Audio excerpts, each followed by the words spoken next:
Parliament budget సమావేశాలు hot గా కొనసాగుతున్నాయి. 4వ రోజు ఉభయ సభల్లో బడ్జెట్పై చర్చ జరిగింది. కేంద్ర బడ్జెట్ పూర్తిగా ఎన్డీఏ సర్కార్ను కాపాడుకునేలా ఉందన్నారు విపక్ష ఎంపీలు. రైతులు, యువత, పేదలను విస్మరించారని విమర్శించారు.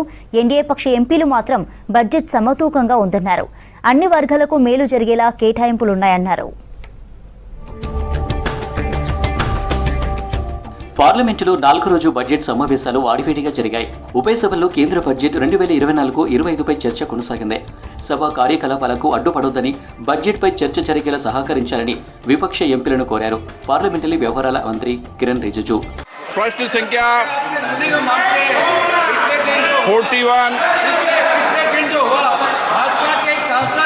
ओके ओके ओके संसदीय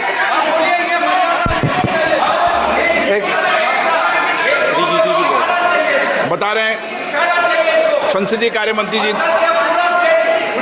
चाहे सत्ता पक्ष का हो विपक्ष का हो, कोई भी सदस्य इस तरह का टिप्पणी और भाषा इस्तेमाल करता है जो संसदीय परंपरा में परमिसिबल नहीं है.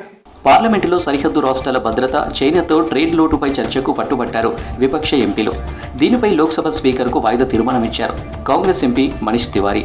దేశంలో వరుసగా జరుగుతున్న రైలు ప్రమాదాలపై కూడా చర్చించాలని డిమాండ్ చేశారు విపక్ష ఎంపీలు.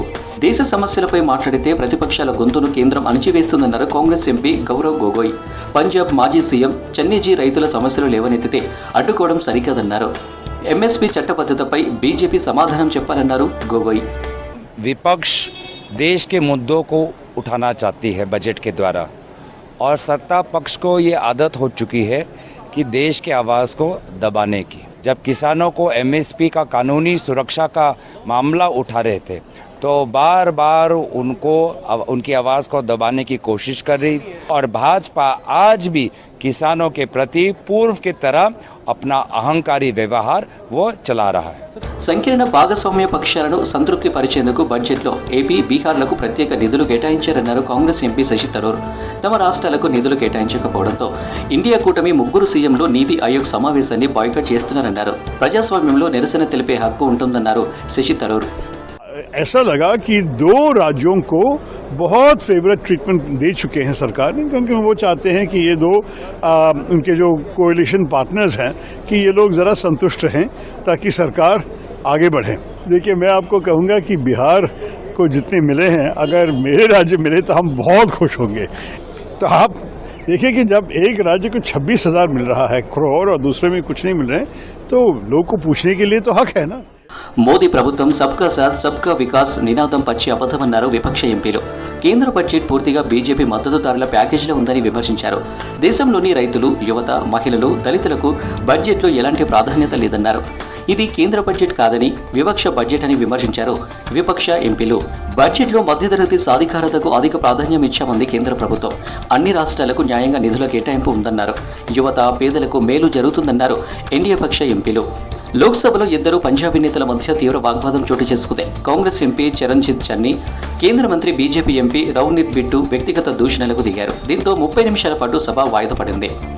राहुल गांधी जी की तरफ देख रहा है. मैं आग्रह कर रही हूँ, माननीय चेयरमैन जी, आप वो मुझे तंग कर रहे हैं जी, उनको बोलो बैठे, इनको बुलाइए. वो पंजाब से आए थे, इसका मतलब ये नहीं कि मुझे तंग करते रहे. माननीय सदस्य सुनील, माननीय चेयरमैन जी, मैं आपसे निवेदन करना चाहता हूँ. हजारों करोड़ का मालिक ये चरणजीत चन्नी है, और ये गोरा किसको कह रहे हैं? माननीय सदस्य सोनिया गांधी जी, वो कहाँ के हैं ये पहले बताएं. भाई सोनिया गांधी जी कहाँ के हैं? ये सबसे मीटू में, ये सारे केसों में ये सबसे करप्ट है. కేంద్ర బడ్జెట్ పూర్తిగా వివక్షతో కూడుకుందని విమర్శించారు విపక్ష ఎంపీలు. కేంద్రం మాత్రం బడ్జెట్ సమతూకంగా ఉందని సమర్థించుకుంది.